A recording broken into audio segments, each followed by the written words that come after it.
Hi dear fans, friends and subscribers, this is your host Ram welcoming you to this cricket show with the news that New Zealand have levelled the test series, the investec test series against England today on the final day where they defeated the England team by 199 runs, a huge margin.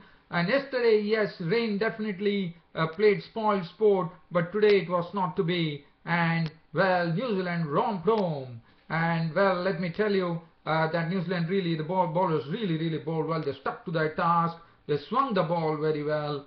And finally, it was New Zealand victory. And what a sweet revenge for them. Now the series is level. The investec series is absolutely live now because there's only one more final test match to come in this investec test series, and both would be going for the jugular, I suppose. Well, so let me give you a report on this particular match that happened. So yesterday, as you know, England resumed at the overnight score of 44 for no loss, with Adam Lith and Alistair Cook in the middle. But today, once play started, Adam Lith was dismissed pretty early. It was Trent Boult swinging the ball beautifully under grey skies, and he got this ball to shape away from Adam Lith. Adam Lith was shaping for the drive. He was caught by Ronke of the bowling of Boult for 24 with 4 fours, which made the score 47 for 1, and that was the breakthrough that New Zealand direly required. They got it, and then Gary Ballance came in and joined Alistair Cook. Alistair Cook, the captain, once Adam Lith was out, yesterday the approach was different. Today, they definitely, England had probably decided that they are going to down the shutters and not attempt anything rash. And Alistair Cook was really trying to play around, in the sense he was just trying to play himself in. He was not attempting any strokes, and he was just dourly defending. And as he was joined in by Gary Ballance. Now Trent Boult, as I said, was bowling well. He was swinging the ball beautifully onto grey skies.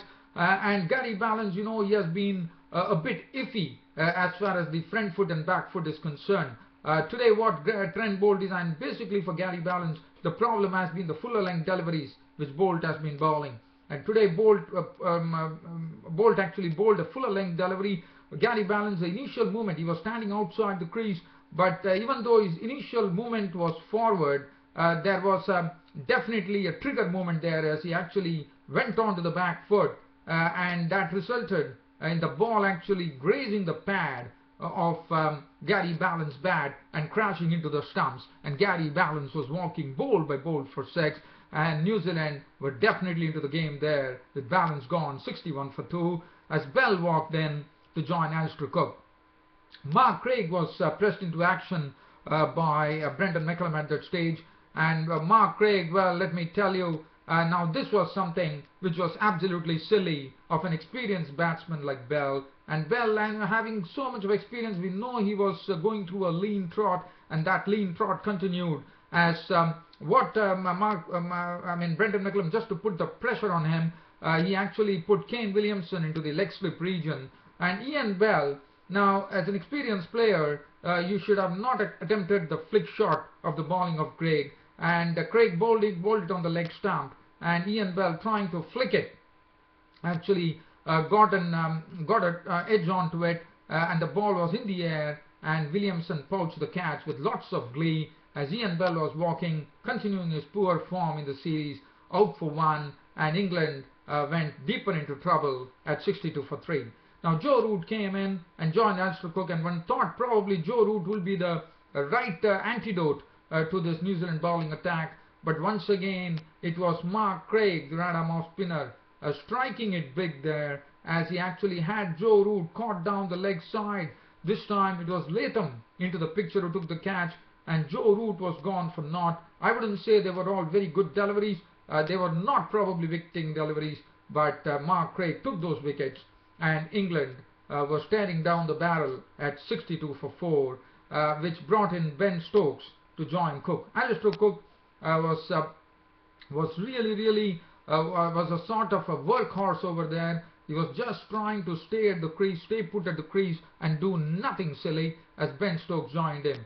Well, Ben Stokes, he definitely decided that aggression is much better, and he started playing some strokes, but also he saw to it that he was not attempting anything rash, and he was trying to give company to Cook. And in fact, we didn't see Stokes really unwind with a lot of strokes as he did in the first test, but Ben Stokes decided that restraint would be the name of the game as he partnered Alistair Cook. And then the partnership slowly, there was a semblance of respectability, a semblance of resistance there as the score pushed on to 102 with Ben Stokes and Cook together. And that led them to, and that was the time when Ben Stokes, just before lunchtime, his wicket was gone as Kane Williamson was pressed into the attack by Brendan McCullum, and Williamson, obliged by what he did is he forced the Ben Stokes to attempt a cut shot, and attempting the cut shot, Ben Stokes couldn't get to the middle of it, and the ball took the resultant edge, and it was taken by Raunchy behind the stumps, and Ben Stokes was walking after making 29 with 5 fours. And well, lunchtime, England were looking shaky at lunchtime with 5 wickets down, and after lunchtime play resumed with it was Josh Buttler who came to join Alistair Cook, as far as Buttler was concerned, Buttler was also showing a lot of restraint like Ben Stokes, not trying to really attempt any big strokes. Alistair Cook, we all know, I mean, he's such a what do you call stonewaller, and he was stonewalling beautifully at the time. He was negotiating the swing balls, the swing movement or swing and movement of the bowlers Trent Boult, Southey and Matt Henry. And Matt Henry was absolutely on Buttler. He hit him on his anatomy, and then also he really, I would say, in fact, Matt Henry was the one who was really troubling Buttler with his steep bounce there, and also with his pace, and Alistair Cook. And after tea, there was something that New Zealand would be very happy about, because what happened was the 6th wicket fell, and that was the wicket of Alistair Cook, and that was big wicket that Brendan McCullum wanted, and they got it. At Alistair Cook was gone, trapped LBW by Kane Williamson after making a door 56 with 4 boundaries. As Williamson, it was reviewed, but up came the third umpire's decision. The decision went in favour of the bowler, and Cook was gone. So that made it 141 for 6 as Moeen Ali came in, and Moeen Ali had a dismal test match here as Matt Henry cleaned him up by bowling him for 2. That made it 153 for 7, and then we saw Stuart Broad coming in and banging some boundaries in the company of Buttler, but then Kane Williamson ripped his stumps away for 23, as in fact Stuart Broad actually played on to Kane Williamson to see his stump shattered of 23 with 5 boundaries, which made it 188 for 8, and then Mark Wood came and joined Buttler. Now Buttler, who was showing a lot of restraint while batting, suddenly decided to play some strokes, because he knew that there's only Mark Wood and Anderson for company. But it was not that Buttler was really attempting anything rash, but he was really taking toll of the loose deliveries. And Buttler is predominantly is a stroke maker, and Wood was also giving him good company. And this was something which was frustrating the New Zealanders at that time, because the partnership had already yielded 42 runs for the 9th wicket, and New Zealand had nothing to worry at that stage. But then Tim Southey was the one who picked up the wicket of Mark Wood for 17 with 2 boundaries, which made it 230 for 9.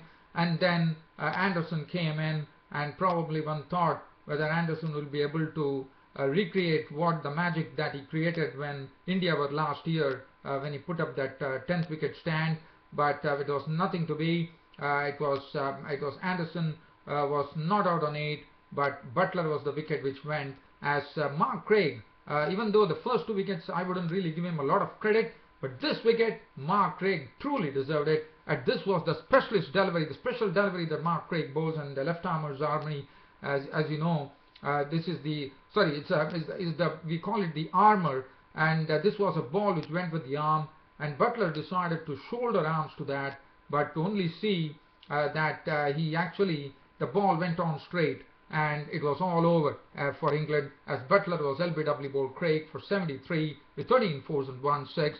and the curtain came down on this England innings with 255 all out, and New Zealand winning the match by 199 runs in this Investec Test series, thus leveling the series.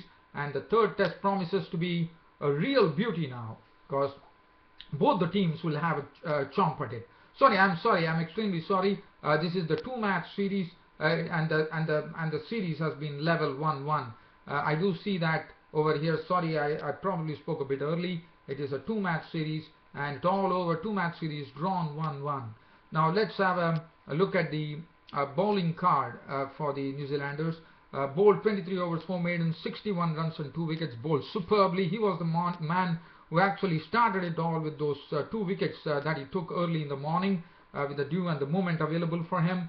Tim Southee, 18 overs, 7 maidens, 1 for 43. Mark Craig, who picked up 3 wickets and 3 important wickets at that, 31.5 overs, 12 maidens, 73 runs and 3 wickets. Matt Henry really bowled with lots of venom there, 12 overs, 2 maidens, 1 for 49. And Williamson doing a wonderful job supporting Craig in an admirable manner, 7 overs, 1 maiden, 15 runs and 3 wickets. The series was drawn, and the player of the match was B.J. Watling for his registering his first Test century against England and his fifth against overall. And the player of the series, I do see that the player of the series has been shared by Trent Boult of New Zealand and Alistair Cook of England. So that really brings an end to this particular. So the Investec Test series is all over. And before I leave, I just want to touch base on the first Test match, which is starting tomorrow. The first Test match of the series between West Indies and Australia, which starts at Rosseau tomorrow. West Indies, for the first time in their probably in 21 years, they won't have a player who was a regular in the Test squad, and that man is Shivnarine Chandrapal, who has been dropped. And I wouldn't be surprised if Shivnarine Chandrapal decides to hang up his boots. I wouldn't be surprised if that announcement is going to come soon, that Shivnarine Chandrapal is going to hang up his boots. Well, as far as the West Indies team is concerned, well, there are a lot of young hopefuls. Doesn't look to be a pretty strong, in the sense there are a lot of young hopefuls there, barring Darren Bravo, Marlon Samuels, Dinesh Ramadan, Jason Holder, we know he's a wonderful player, Jerome Taylor, Shannon Gabriel, Veerasamy Perumal. Shai Hope is a new talented batsman, as you know. Clive Lloyd, the chief of, he normally believes in roping in a lot of youngsters, and that's what they have done. But looking on paper, it looks like Australia are looking much stronger. David Warner, Sean Marsh, Stephen Smith, Michael Clarke, Adam Boott, Shane Watson, Brad Haddin, Mitchell Johnson, Nathan Lyon, Joe Hazlewood, Fawad Ahmed. Whether he would be getting his a chance tomorrow, that remains to be seen. But all in all, the first Test match is going to be starting tomorrow. So I'll be back with probably a match summary, because by the time I leave for office, I don't think the match will be over. Sorry, it will be probably lunchtime. So I'll be giving you a cricket update on the first day's play of the first Test match between West Indies and Australia tomorrow. Well, dear fans, subscribers, I don't have anything else. So the last thing that I would like to share is that the former Indian cricketer and a commentator, Ravi Shastri, has been appointed the director for the India-Bangladesh series. Well, I don't have anything else to share other than that. Thanks for your company, and thanks for continuously watching this Cricket Happening show and getting all the excitement out of this cricket show. This is your host Ram telling you goodbye. Thank you.